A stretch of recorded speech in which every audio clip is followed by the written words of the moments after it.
There are places in this world that never make the news. Small villages, folded into the hills, where time forgets to hurry. And sometimes one of those places hides a story worth remembering.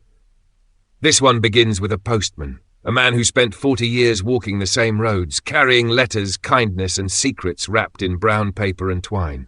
When he died, the village fell silent. But then the letters began to arrive, messages no one could explain, and a love that refused to end. Even after the last delivery was made. This is the story of the last postman of Larkspur Hollow, a story of grief and grace, of letters, feathers, and the kind of hope that keeps on walking, long after we're gone. This is The Last Postman of Larkspur Hollow, written by Coops. Chapter 1. The Final Delivery. Larkspur Hollow was the sort of village that never made the news, a pocket of stone and heather tucked into the ribs of the Yorkshire moor, where sheep dotted the slopes like stray thoughts, and the wind carried peat and rain and old stories in its teeth. It had no train station, no supermarket, no mobile signal worth chasing, the sort of place that asked you to lower your voice without quite knowing why. But it had Arthur Penrose, and for 42 years that had felt like more than enough. He came with the light, in all weathers, the red van nosing along the lanes like a faithful terrier, tyres whispering over grit, mirrors brushing gorse. He knew every crooked bend, every stubborn gate latch, every dog's name before the dog knew his, Jip and Mabel and old Prince who only barked for show. He carried a rubber band around his wrist and boiled sweets in his pocket, barley sugar for brave little ones and mint for old fellows who said no thank you and took one anyway. He delivered more than letters. He delivered the day, the sense that the world still remembered your name. People learned to measure time by his footfall, the two-tap knock that was never hurried, the way he set post on a sill when he knew a rattle at the door would startle someone newly widowed. He kept birthdays in his head as naturally as weather. A map of dates and small kindnesses, a card left when a child lost a tooth, a postcard pushed under a mat after an exam, the gentle joke he was saving until a quarrel blew over. He noticed the small tilts of a life, the fresh paint on a garden gate, the extra chair at a table, the silence where music used to be. Arthur saw, and because he saw, he carried a little of it for you. His last morning began like any other. A sky the colour of washing water, and a hush on the moor, as if the day were holding its breath. He read his route, read the scribbled note he'd left himself in the pocketbook, tiny initials reminding him to ask Elsie about the cat, to wave at Callum's window, to check the baker's recipe for parkin again because he had promised after the harvest fair. He set the kettle on, half a cup taken standing, and buttered a heel of bread with the practised speed of a man who has fed himself between doorsteps for decades. He patted his chest for the sweets, the rubber band, the old fountain pen he loved for its gentle scratch on paper. He stroked the red van's bonnet, as he always did, for luck, for gratitude, for the simple pleasure of a machine that still started when asked. He made his round as if the moor had flattened for him alone. Elsie's cottage first, the tap-tap on the glass that sounded like a friendly heartbeat. No answer, of course, but a ripple in the curtain where a listening woman stood. He left the post on the sill, straightened it, and tucked a sprig of rosemary under the string, because he knew she liked the smell.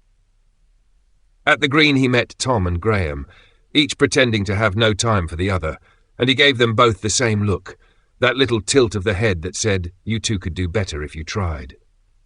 He asked after Ruth at the shop, picked up a stub of pencil for Callum, waved to the baker who lifted a tray as if raising a toast. He crossed the narrow bridge, slowing to listen to the water that ran always, even when people did not.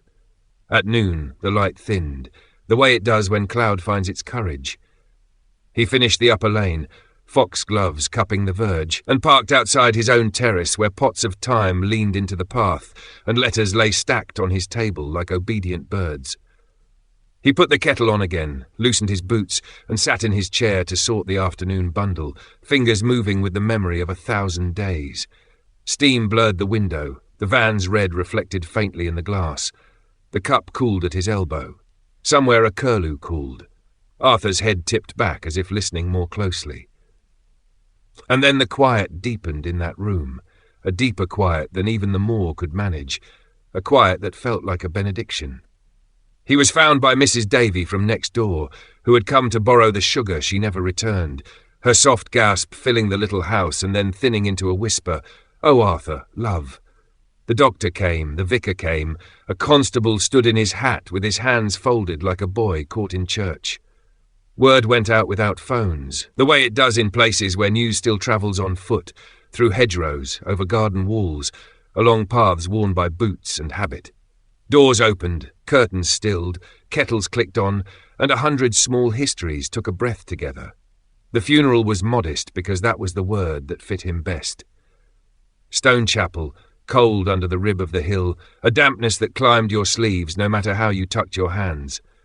A few dozen villagers, which in Larkspur Hollow meant almost everyone, came carrying the oddest flowers, wild thyme and heather, a sprig of gorse, the last of someone's roses cupped in knit gloves.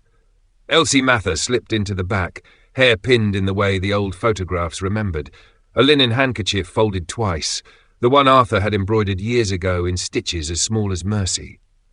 Tom and Graham stood on opposite sides of the aisle and watched each other without admitting it, shoulders squared, faces wet, each thinking the other hadn't noticed. The baker brought warmth on his clothes and a tin of parkin wrapped in a tea towel because you cannot mend a heart, but you can mind the hunger that comes after. The vicar spoke the right words, simple, well held, about service and the holiness of ordinary days. Someone sang a verse half a tone low, and someone else found the note and carried it, and for a moment the chapel sounded like a kitchen where a pot boils and people lean close to talk. After, at the gate, there were handshakes that lasted longer than usual, and silences that did too. People promised to look in on each other and meant it. The red van stood nearby, washed by rain into a softer red, and no one quite wanted to meet its gaze. In the days that followed, shutters went up on the post office. A paper sign with tidy writing said closed for the foreseeable, and the counter-bell sat quiet as a trapped thought. The van was parked and covered, its bright metal tucked under a tarp that flapped when the wind remembered. The village learned its new shape, awkwardly at first, feeling for its pockets like someone who has lost their keys. People fetched their own parcels from the depot in town, swore at reception, swore at themselves, and came home tired, holding something that felt heavier than the box in their hands.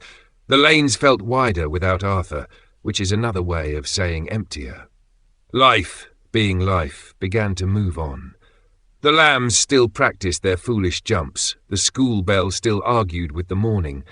At the pub men still compared the weather to the last time it did this, which they said it never had.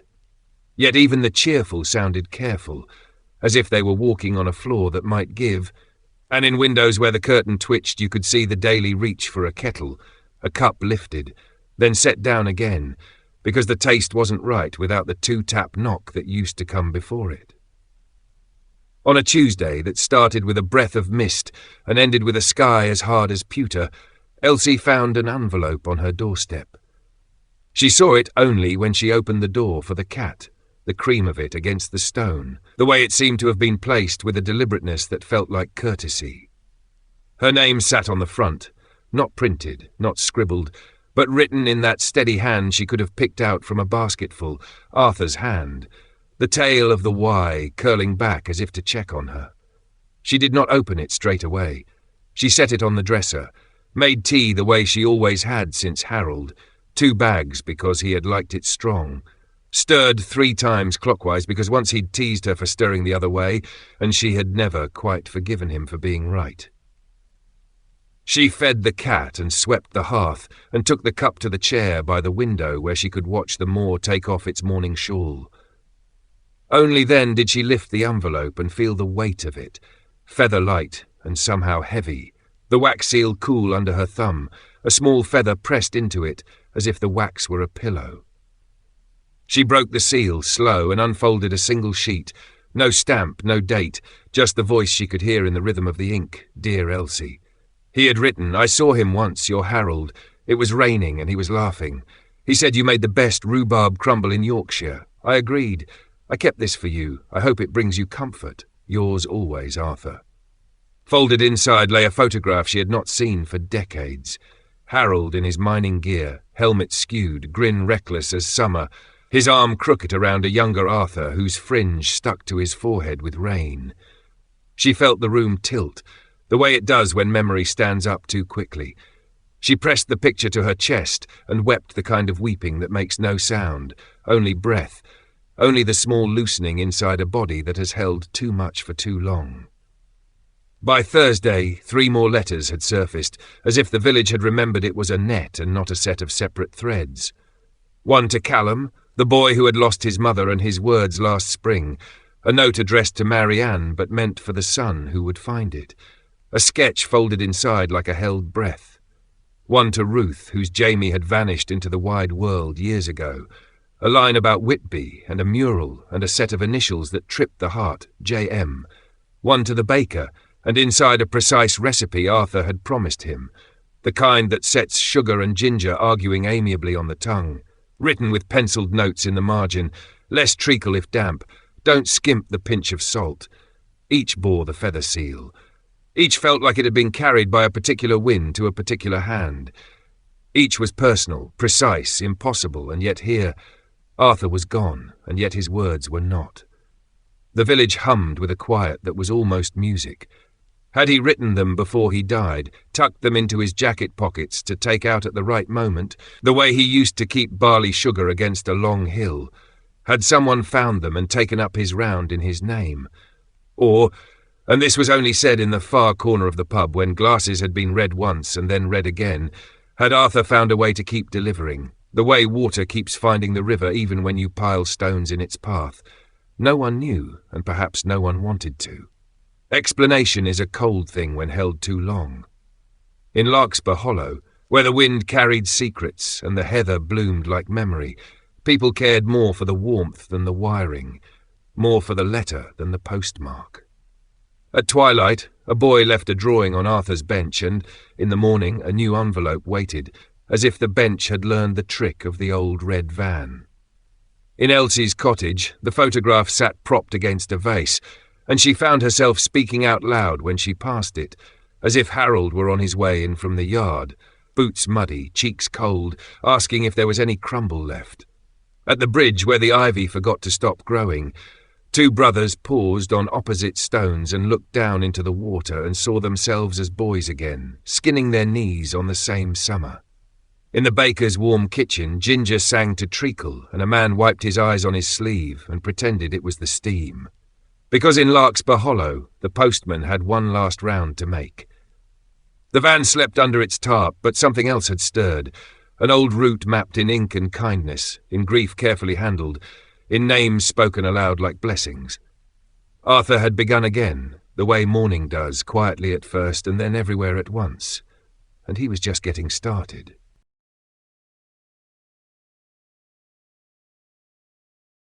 Chapter 2, The Widow's Letter. Dawn came soft over Larkspur Hollow, a thin wash of pewter light on stone and heather, the sort of morning that nudges rather than wakes. In Elsie Mather's cottage, the kettle began before she did, a faithful habit turning itself on in the body, water, flame, steam, breath. On the mantel, a photograph leaned against the clock, Harold grinning rain into the lens, and beside it, Arthur's poem lay in a frame that once held Scarborough seafront. The room had changed its mind overnight. It had made room for the past, and the past had sat down politely. Elsie stood very still with her hands around the warm of the mug. She was not the sort to make a speech to an empty room, yet words came anyway, small ones that did not ask much. "Thank you, Arthur," and "You were a good man, and look at him, my Harold, look at that mischief." The cat butted her calf and purred as if in agreement. Outside, the moor was the colour of a held breath. She dressed with care she hadn't shown herself in years, scarf tucked, boots laced, the good gloves that only came out for snow and sorrow. She slipped Arthur's letter into her coat pocket, the poem side facing her, the way one might keep a hand at the small of the back. She tapped the photograph once, a blessing or a promise, and stepped into a morning that smelt of wet stone and sheep. The lane to the green knew her boots, and she knew its ruts. Hawthorn brushed her sleeve, drizzle stitched itself into the edges of her scarf, and every cottage gave a small nod, Shutters blinking, kettles starting, lives taking their first breath. People noticed her the way sleepers notice light, slowly, tenderly, as if surprised to be glad. Mrs. Davies' hand flew to her chest, Elsie Love, then stopped there, because the next sentence would have tripped. The baker lifted a flowery palm and lowered it again, as if waving might break something delicate in the air. A collie wagged itself in two, and then remembered its training and sat as she passed. Elsie nodded to each, not performance, not parade, simply a woman being seen after years of staying small. Arthur's bench waited by the war memorial, slats dark with drizzle, armrests rubbed to a shine by a village's elbows. Elsie sat with her back straight and her hands folded over the poem in her pocket, as if posture itself could carry a part of what hurt. Names on the memorial watched her, the way names do, patient, exact, part of the furniture of love and loss. Callum came first, shoulders a little too square as if holding himself up with corners. He slowed, then stopped, then sat at the far end of the bench with the carefulness of a boy who does not want to frighten a bird. His eyes flicked to her, and away and back again. She felt the look like a hand offered under a table. Ruth arrived next, that careful walk of someone who has learned how to keep going when the going does not deserve it. She touched the memorial as she passed, as if reading a name with her palm, and took her seat without ceremony. Lastly, Tom and Graham arrived by different paths that happened to end in the same place, each pretending the other was a rumour, each wetter in the face than the weather could account for. They took the remaining wood, both sitting like men who had forgotten how to sit together and were remembering in stages. Silence held them, as well as any sentence could. It was not the sharp silence of doors shut. It was the woolen kind, warm, porous, a blanket you tuck around a body you love.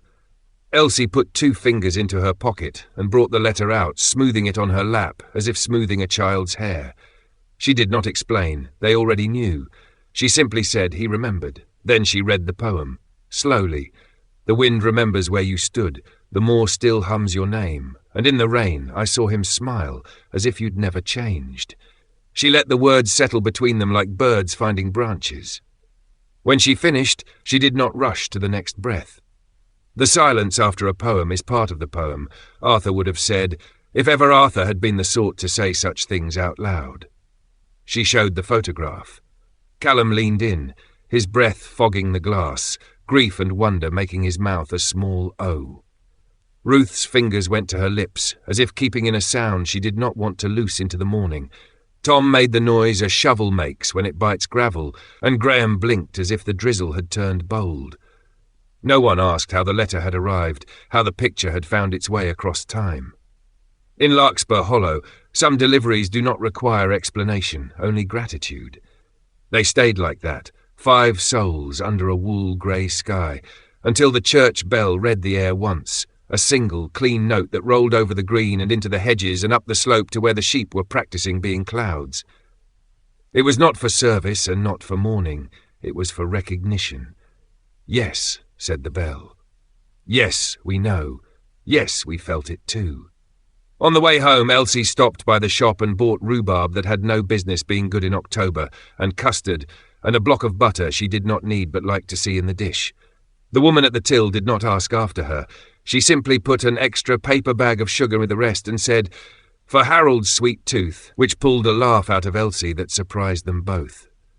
Back in the kitchen, she made crumble the way memory re-dyes the hands, flour, butter, salt you can barely taste but would notice if it were missing. She cut the rhubarb into honest pieces and let the sugar argue them soft. While it baked, she cleaned the photograph's glass with the corner of her apron and straightened the poem in its frame.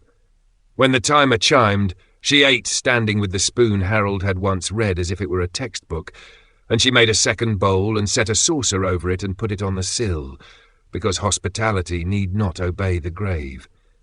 Afternoon wore into evening, the kind that falls as gently as a shawl across someone's shoulders. Callum came by with a shy knock and left a small sketch on the doorstep, a feather drawn as if it had weight and lift at the same time.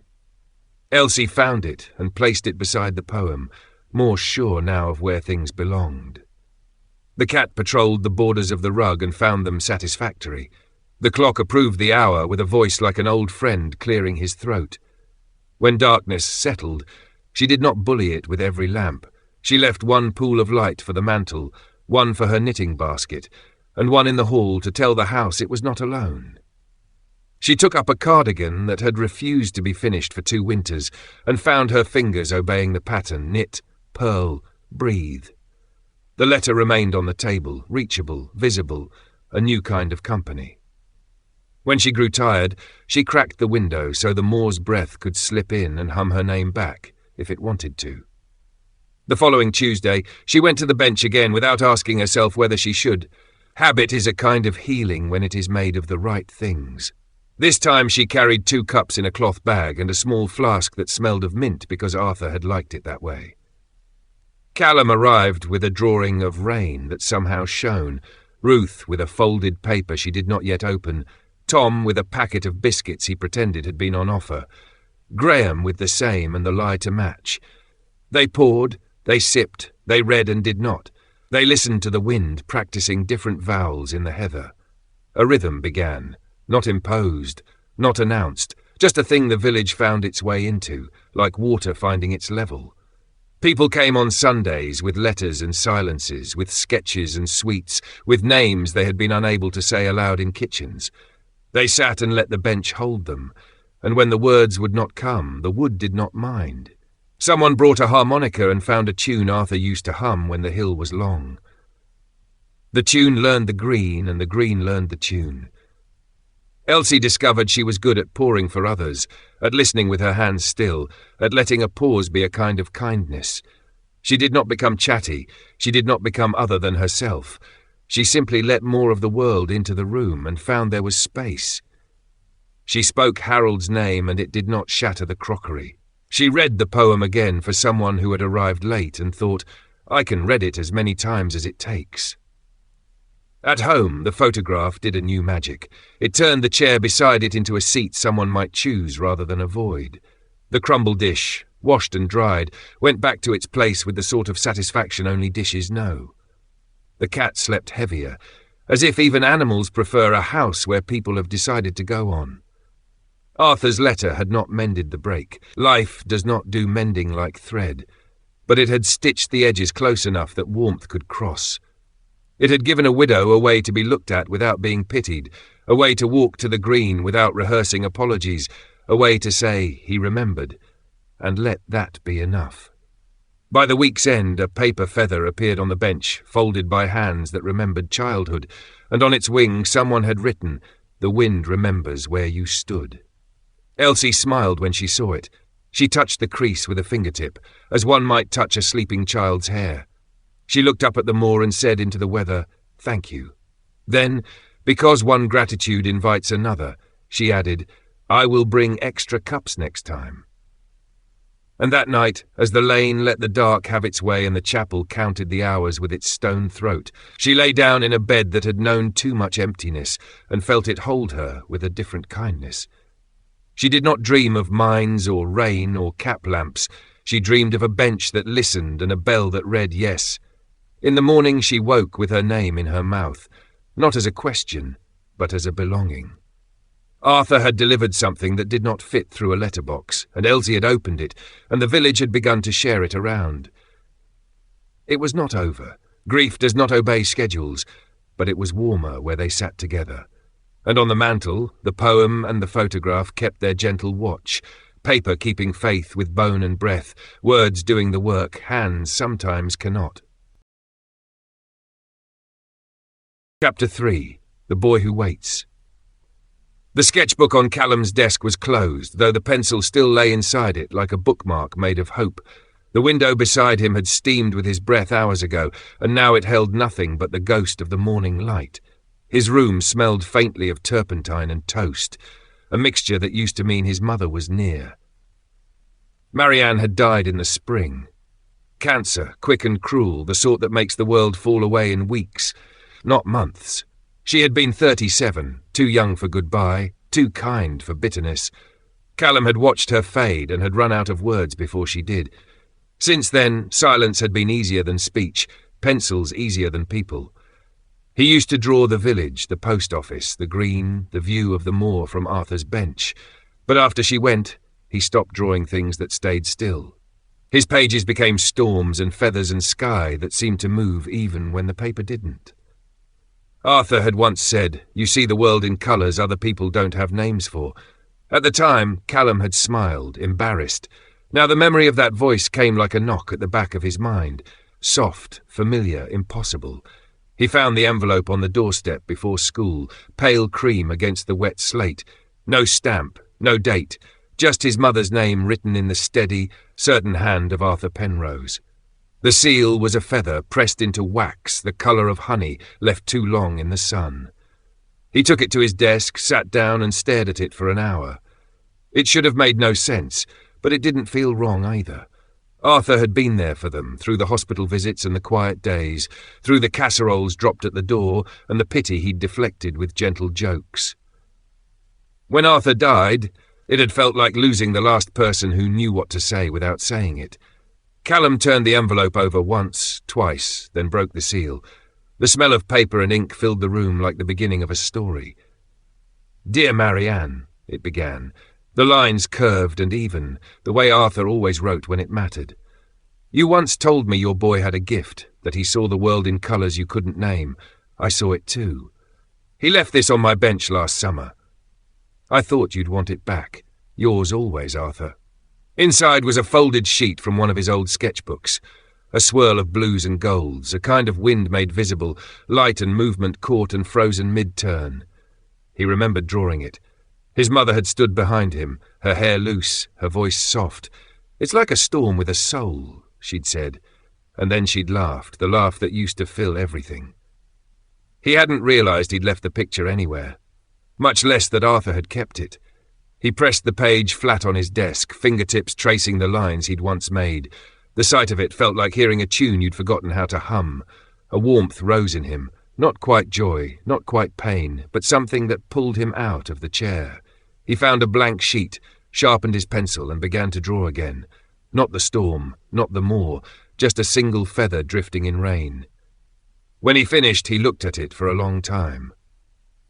Then he put on his coat, took the picture, and walked to Arthur's bench by the old oak where the postman used to rest his legs and sip his tea. The wood was wet, the seat empty, but it didn't feel lonely. He slid the sketch under the bench slats, weighed it with a pebble and whispered, "Thank you." He didn't expect anything to happen. But in Larkspur Hollow, things had their own rhythm. 2 days later, when he came home from school, another envelope lay on the mat. His name this time, the same feather seal. He tore it open with shaking hands. "Dear Callum, I saw your feather. It reminded me of your mother's laugh. She once said you'd paint the sky one day. I believe her. Keep going. Yours always, Arthur." He sat on the step and cried, not loudly, not brokenly, just soft tears that made no sound, the kind that washed the world back into focus. The next Sunday, he went to the bench again and left a new sketch, a curlew in flight, its wings almost touching the clouds.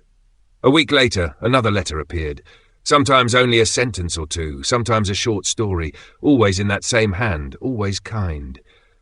The villagers started to notice changes before Callum did. He began to talk again, a little at first, answering when spoken to, then asking questions of his own. He started sitting with Ruth outside the shop, sketching while she told him stories of her Jamie, who had vanished into the wide world years ago. He told her the mural her son painted on the school wall was beautiful, though the paint had long flaked. She smiled for the first time in months. He called at Elsie's one afternoon with a folded paper feather and said, "Arthur liked rhubarb crumble, didn't he?" And she blinked through her tears and said, "He surely did," and gave him a slice still warm from the oven. He even stopped by the workshop where Tom and Graham were fixing a gate together, a miracle in itself, and told them Arthur had once called them the Laurel and Hardy of Yorkshire. They laughed hard enough that even the cows looked up to see what was going on. And through all of it, Callum kept drawing. Feathers in puddles, birds caught mid-song, the moor in the half-light of dawn.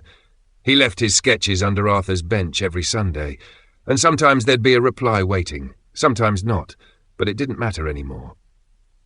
The conversation had become part of the rhythm of the village. Rain, wind, letters, laughter, sketches, tea. One morning, when he went to check the bench, he found others there. Elsie, Ruth, Tom, Graham, each holding a letter of their own. They didn't say much, just nodded, shared a flask of mint tea, and watched the moor turn from grey to gold under the rising sun. It wasn't a miracle, not exactly. It was something quieter, something truer. A boy learning that grief could soften, that silence could bloom again into words, that the dead could keep teaching the living how to listen. Callum looked out across the moor and thought, maybe Arthur was right. Maybe one day he really would paint the sky. But for now, the feather was enough. He tucked the latest letter into his sketchbook, wiped his sleeve across his eyes, and smiled. A small, shy smile that had been missing far too long. Because in Larkspur Hollow, even when the world goes quiet, someone, somewhere, always finds a way to keep the conversation going.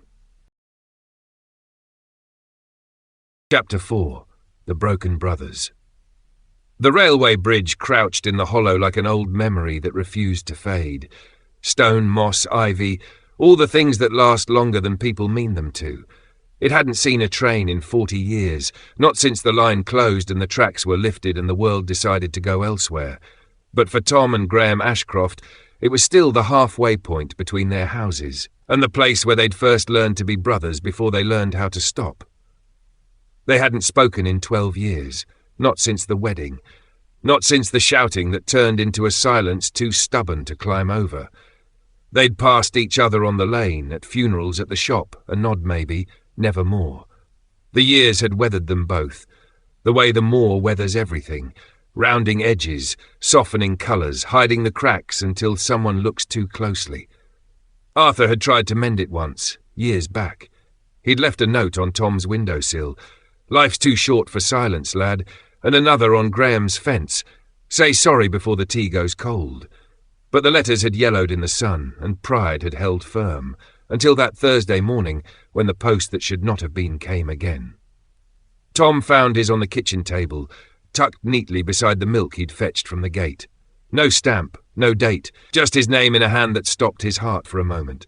Arthur's hand, the looped T, the deliberate, steady line of a man who never hurried his words. Graham found his the same way, on the seat of his truck, the cream envelope sealed with wax, the feather pressed deep like a promise. Each letter was short and each identical. Meet me at the railway bridge. Noon. Bring the flask. Yours always, Arthur. Tom read it twice, then 3 times. Then looked out the window toward the line of the hill where the bridge still slept under bracken.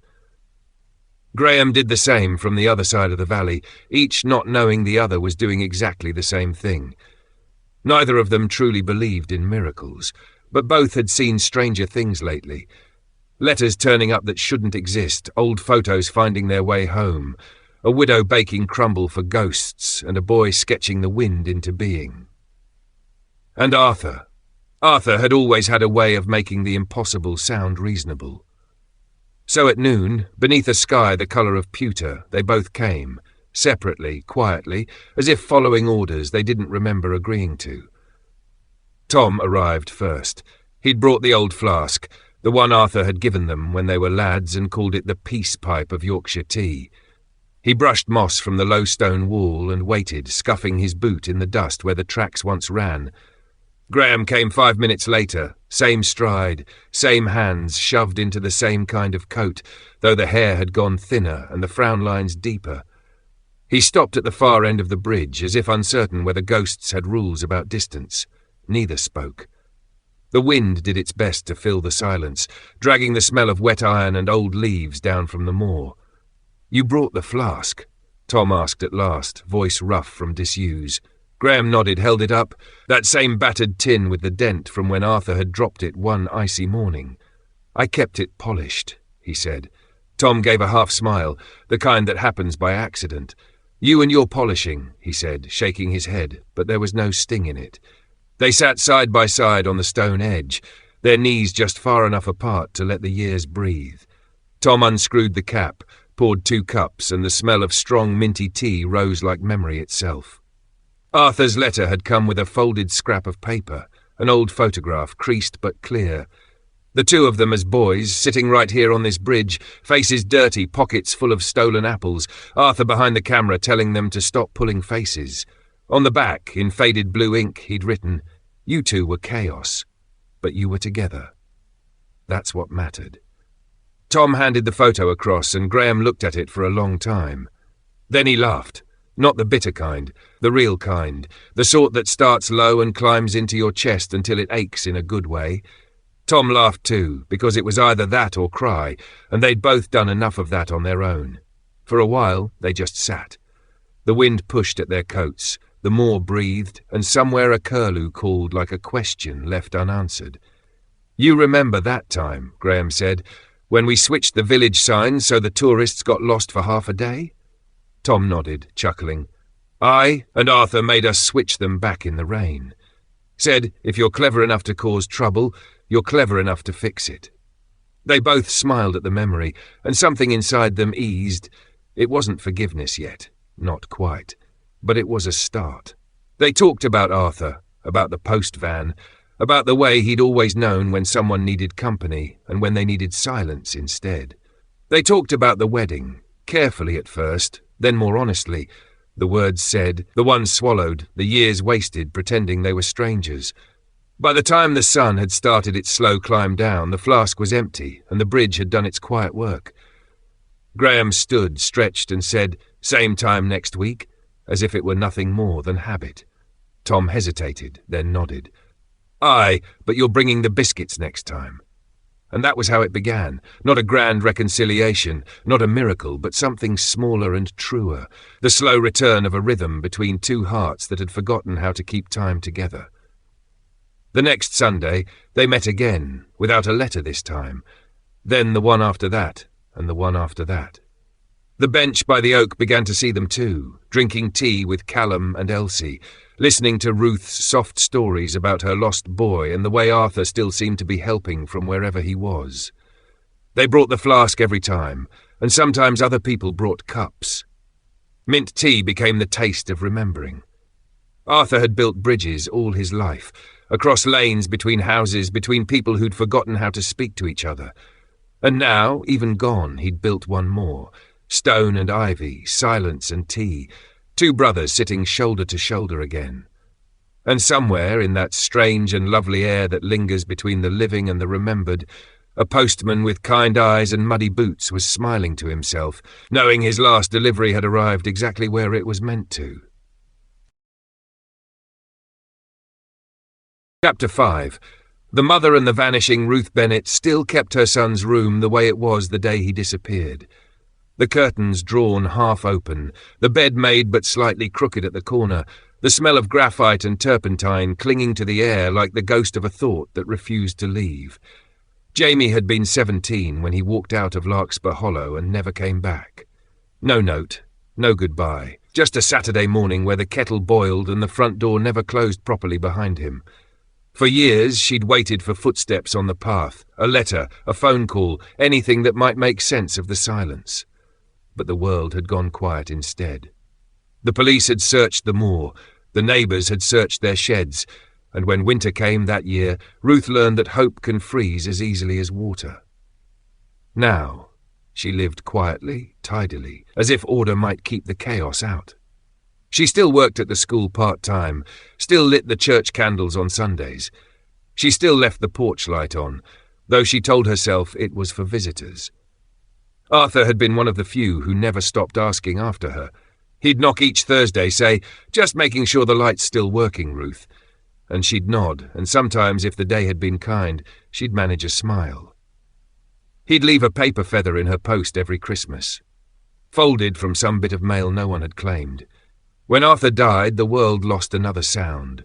Ruth felt it deep down, in the same place where she'd stored Jamie's absence. Another voice gone, another light out. Then came the letter.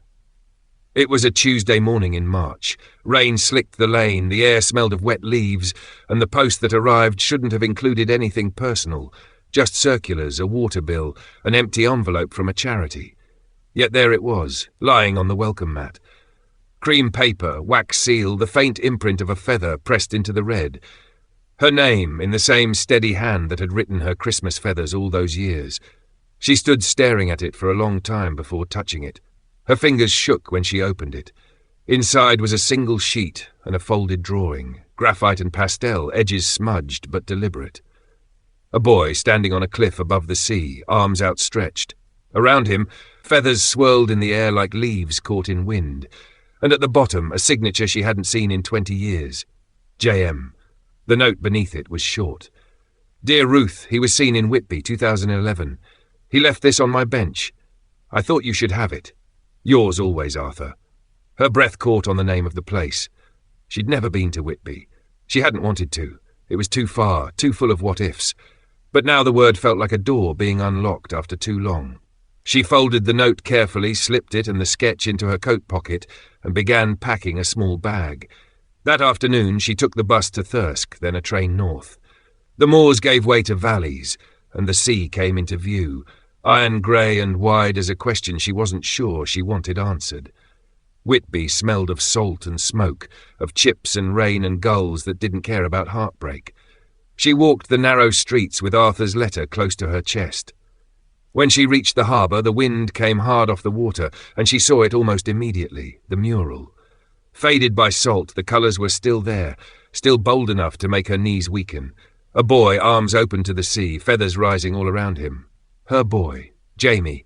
The same style, the same hand, the same restless joy in the linework.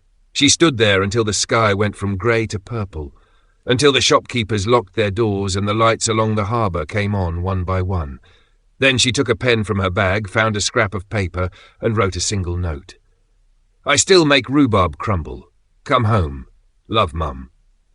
She folded it once, slipped it into the crack in the wall beneath the mural, and walked away. The journey back to Larkspur Hollow was quieter.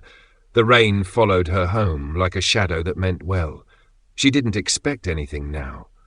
Expectation had always been the cruelest part of hope, but something inside her had shifted. The air in the house felt different, lighter. She hung her coat by the door, made tea, and sat by the fire with Arthur's note spread on the table. For the first time in years she spoke aloud. Thank you, Arthur, you stubborn old man. Thank you. Weeks passed, then months. She returned to her routines, the school, the church, the evening walks that took her past Arthur's bench, where Callum sometimes sat sketching feathers, and Elsie always brought a thermos. They'd begun calling themselves half-jokingly the Feather Society. Ruth didn't laugh, but she didn't mind the name either. One Tuesday morning, when the wind was kind and the lane was slick with dew, Ruth found another envelope on her doorstep. No stamp, just her name again, in that same gentle script. Inside was a sketch, simple, a single feather drawn in charcoal, light as breath. Signed, J.M. She pressed it to her heart. No tears this time, just quiet, just peace. Later that day, she took the drawing to Arthur's bench. Callum was there, sketching. Elsie had brought scones. Tom and Graham were arguing softly about who made the worst tea. Ruth sat down between them and placed the new sketch in the centre of the table. It's from him, she said simply. No one questioned how she knew. No one asked if it could be true. They just looked at the drawing, then at each other, and the silence between them felt full, not empty. When she walked home that evening, she passed the post office. The door was propped open now, the windows scrubbed clean, the shelves lined with paper, feathers, poems, drawings, and photographs, the beginnings of something they hadn't yet named but already understood. Somewhere beyond the moor, the wind carried the smell of salt and rain. Maybe Whitby. Maybe not. She couldn't say. But she smiled, and for the first time in 2 decades, she switched off the porch light before going to bed, because some lights don't need bulbs to keep shining, and some suns don't need roads to find their way home. Chapter 6. The Feather Society. It began with a bench. Arthur's bench, the one under the old oak where the grain had learned the weight of half the village's elbows, and the wind always seemed to pause before it spoke. It wasn't planned, not really. No one sent invitations or made announcements. They just started turning up. Elsie came first, every Tuesday at noon, wrapped in a good scarf, carrying a flask of mint tea and a slice of crumble wrapped in wax paper. Callum came next, sketchbook under his arm, quiet but not shy anymore.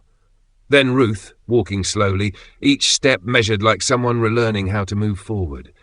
By the third week, Tom and Graham appeared with their dented flask and a packet of biscuits that had already seen too much moisture. They nodded to everyone and sat at opposite ends of the bench. By the fourth week, they were sitting side by side. It became a habit, and then it became something more. Someone, no one could later say who, started calling it the Feather Society. Perhaps it was the paper feathers that began appearing there, folded from scraps of newspaper or old envelopes, sometimes painted, sometimes plain. Perhaps it was the way the letters had drawn them all together, like feathers gathering into wings. Whatever the reason, the name stuck. Every Sunday, more people joined them. The baker brought scones, still warm from the oven. Mrs. Davy from the shop arrived with a tin of barley sugars and an armful of gossip she never quite finished telling. The school teacher brought a stack of old exercise books for Callum to sketch in. Each carried something Arthur had left behind. A letter, a memory, a silence that finally wanted to speak. They'd sit for hours, sharing pieces of him the way children share sweets. Elsie would read Arthur's poem aloud, her voice catching on the last line every time, and nobody minded. Ruth would unfold the drawing of her boy, Jamie, and the group would sit in reverent quiet until the wind moved the paper slightly, as if nodding along. Callum showed his sketches, each one finer than the last. Feathers, rain, the moor caught in changing light. The baker swore one of his drawings made him cry, though he blamed it on the wind. Sometimes Tom and Graham would bring the flask pour for everyone and tell stories about Arthur's old deliveries. How he used to whistle the same 3 bars of a hymn when the lane turned steep, or how he once stopped a runaway sheep with nothing but his bicycle and a loaf of bread. And always, someone left something behind. A folded letter, a drawing, a feather. Soon, Arthur's bench became more than a seat. It became a small altar to what people could be for one another when they tried. One afternoon in late autumn, a woman arrived none of them recognized. She wore a coat the colour of moss and carried a camera too big for her hands. She introduced herself quietly. Her name was Claire, a journalist from the next town over. She'd heard rumours of letters arriving after death, of a village that gathered for someone who wouldn't stay gone. They were cautious at first. Larkspur Hollow had no love for outsiders who came to make sense of things that weren't meant to be tidy. But Claire didn't ask for proof. She just listened. She stayed for hours, taking notes as Elsie poured tea, and Ruth told her story of Whitby. She cried, not showily, but the way people cry when something true brushes against them. A week later, an article appeared in the local paper. The headline was simple: "The Postman Who Never Stopped Delivering." It spoke of Arthur's 42 years of service, of the mysterious letters that came after, of the bench that had become a place for people to remember, and of how one man's kindness had built a bridge where grief had once stood alone. No miracles claimed, no explanations offered, just quiet wonder. By the next Sunday, strangers began arriving at the bench. Not many, just 1 or 2 at first. A man who'd lost his wife brought a folded letter he'd written but never posted. A girl from the next village drew a feather and left it on the ground. A woman who'd never known Arthur sat on the bench for an hour and said she felt lighter when she stood. The post office reopened that winter, not to sell stamps or sort mail, but as a place for memory. Tom and Graham cleared out the dust. Callum painted a mural of feathers taking flight, and Elsie brought the old counterbell and set it beside a pot of tea. On the shelves lay the things Arthur had delivered without meaning to: letters, drawings, poems, and confessions written by those who'd sat on his bench and found the courage to put their hearts to paper. They called it the memory room. Each week, new letters appeared in the postbox outside. None had addresses. Some began to the one I miss, others to the one I never thanked, or simply, "Dear whoever finds this." Elsie said it didn't matter who they were meant for. What mattered was that they were written. And the village, which had once been small enough to forget itself, began to hum again. The children played by the oak tree, collecting feathers and pretending they were messengers from Arthur. Ruth helped them pin them to paper wings. Callum taught them to sketch the sky the way he'd once sketched his grief. One night, as the wind swept in from the moor, the memory room's window rattled open. By morning, the letters left on the counter had fluttered to the floor, covering it entirely, hundreds of pages scattered like feathers. When the villagers arrived, they just stood in the doorway, no one speaking. The sunlight streamed through the glass and lit up the pages, white and gold and trembling. Elsie finally whispered, "He's still delivering," and everyone knew she was right. From that day, the bench was never empty, not even in winter. People left thermoses and blankets for strangers, and someone, no one ever admitted who, carved 4 words into the backrest where the grain ran smooth: "Love always finds a way." The Feather Society didn't have rules or a leader or even a list of names. It simply was, a gathering of those who refused to let kindness end with the living. And sometimes, when the wind came in low from the moor, it carried a sound like footsteps, a soft cough and a low whistle, 3 bars of an old hymn. Arthur Penrose was still on his round, and everyone in Larkspur Hollow knew it. Chapter 7. The Final Letter. It came on a Sunday morning, the one day of the week when no post should ever arrive. Yet there it was, waiting under Arthur's bench like a secret that had finally grown too full to keep. The paper was cream, thick, its corners soft as if handled by time itself. The wax seal shone faintly in the cold light, the familiar feather pressed deep and perfect. Callum found it first. He'd come early that day, sketchbook in hand, a habit he couldn't break. He saw the envelope tucked neatly beneath the bench slat and froze, the way one does when something sacred suddenly appears in plain sight. "To the village," the front read in Arthur's careful script. No name, no address, just those 3 words. He touched it like it might vanish, then lifted it gently and waited. One by one, the others came. Elsie, with her thermos and her slice of crumble, Ruth with her scarf wound twice around her throat. Tom and Graham, bickering about nothing that mattered. When they saw the envelope in Callum's hands, the air changed. The chatter died. Even the wind seemed to step back to listen. Elsie nodded once, her face pale but steady. "Go on, love," she said softly. "Open it." He broke the seal. The wax cracked with a sound like a footstep on gravel, and the scent of ink and rain rose faintly, achingly familiar. The letter inside was long, written on several sheets, the handwriting unmistakable. Arthur's patient, measured lines, the kind of penmanship that felt like it could steady a trembling world. Elsie took it from Callum's hands, unfolded it carefully, and began to read. Her voice wavered at first, then found its strength, the way a stream finds its course through stone. Open quote, "To my dear Larkspur Hollow, if you're reading this, then I've gone. And if I know you lot, you've probably made a fuss. I never liked goodbyes, so I'll keep this simple. Thank you. For the tea, the laughter, and the small kindnesses you never knew were seen. For letting me walk beside you through births, weddings, quarrels, and all the quiet days in between. You've been my family, every one of you. I saw you all, even when you thought no one was looking. Elsie sweeping her path twice a day just to keep the world tidy. Ruth lighting a candle for the son she never stopped loving. Tom and Graham pretending they'd forgotten how to laugh but never quite managing it. Young Callum sketching the sky like it was a thing worth saving. I carried those sights with me. That's what kept me going on the long roads. I wrote these letters not for mystery, but because there were things I couldn't say in person. Not everyone's ready to hear they're loved until they're alone enough to listen. I wanted each of you to know. You mattered. You still do. The world's a hard place, full of silences that don't need to be there, but every silence can be broken by a kindness, if someone dares to start. That's my last request to you all. Keep writing. Write to each other, to the living, to the gone, to yourselves if you must. The world needs more letters, the kind written with heart, not just ink. If ever you think of me, don't look for a grave. Look for the places that still carry laughter. The wind knows the route. It'll find me. Yours always, Arthur. Close quote. Elsie's voice faltered at the signature. She stopped, pressed her fingers to the page, and closed her eyes. No one spoke. The silence that followed wasn't hollow. It was rich, full, alive with memory. A curlew called somewhere far off. A feather, light and perfect, drifted from the oak above and landed beside the letter.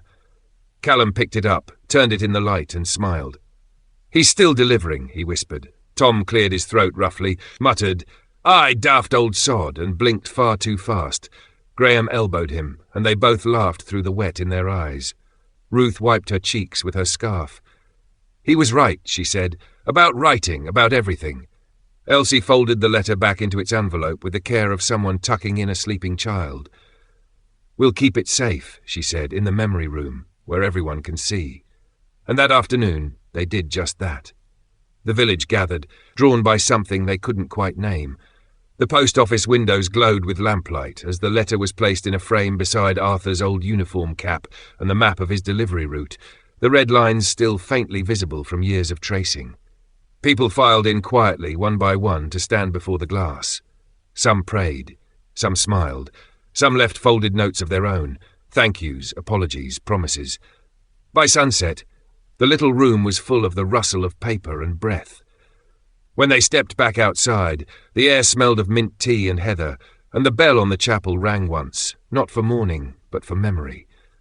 Callum looked up at the moor, at the endless sky Arthur had once said was worth painting, and whispered, "We'll keep writing, old friend.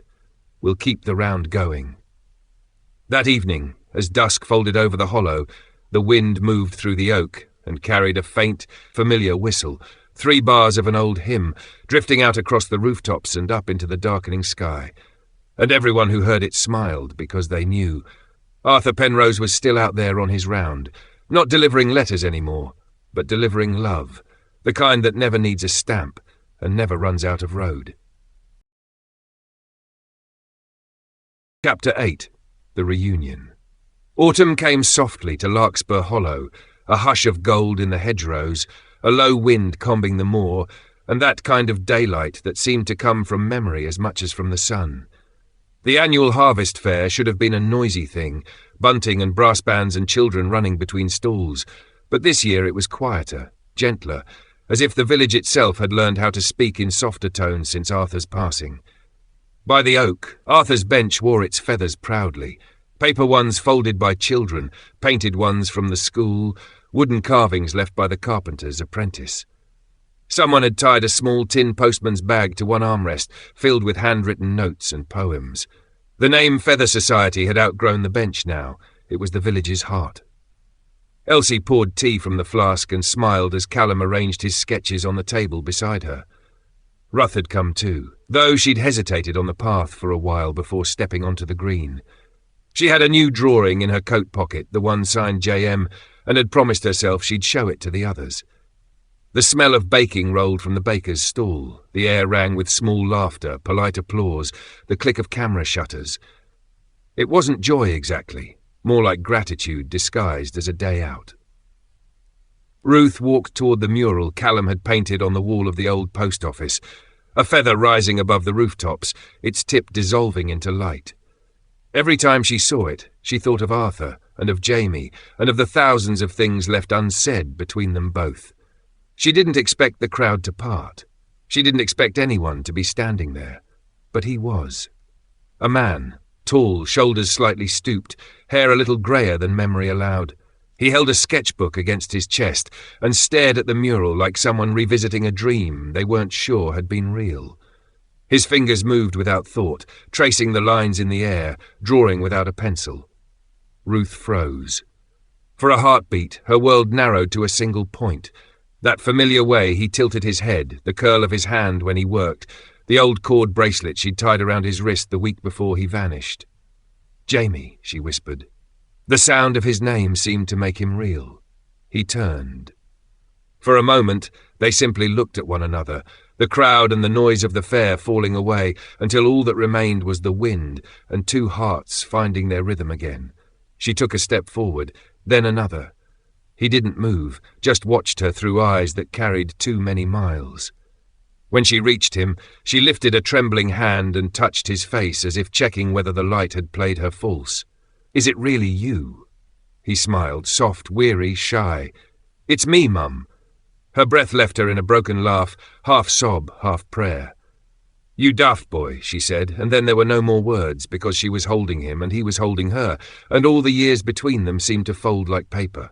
No one clapped, no one cheered. The village had learned by now that some silences are too precious to break. The wind passed through the green, lifting a few loose feathers into the air. One drifted between them and landed against Jamie's sleeve.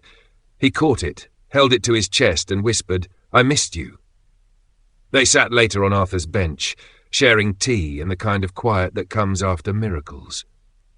Ruth listened while Jamie spoke, of Whitby, of wandering, of painting walls that would one day be washed away by rain. He told her how he'd left sketches under Arthur's bench when he came back through the Hollow years ago, never brave enough to knock on her door. "He always read them," Jamie said softly. "He used to leave notes for me, never told me to go home, just said she still makes rhubarb crumble. That was his way of saying she was waiting." Ruth smiled through her tears. "He was the best postman the world ever had." Jamie nodded. "Still is." That afternoon he painted again, a new mural on the post office wall beside Callum's feather, a mother and son standing under a sky of light, their hands open to the wind. Above them feathers rose, carried toward the horizon. At the bottom he signed it, J.M., and just below, in smaller letters, "For Arthur. Yours always." When it was done, the crowd that had gathered didn't applaud. They just stood quietly watching as the paint dried, as if afraid that noise might break the spell. The fair wound down with the fading light. Elsie packed her flask, Tom and Graham argued cheerfully over whose turn it was to carry the biscuits, and Callum drew until his hands ached. By the time the last stall closed, the mural shone in the lamplight, two figures under a sky that belonged to everyone. Ruth stood before it, her son's hand in hers, and whispered a thank you so small it barely reached the air. Later that night, when the village slept, the wind came rolling down off the moor.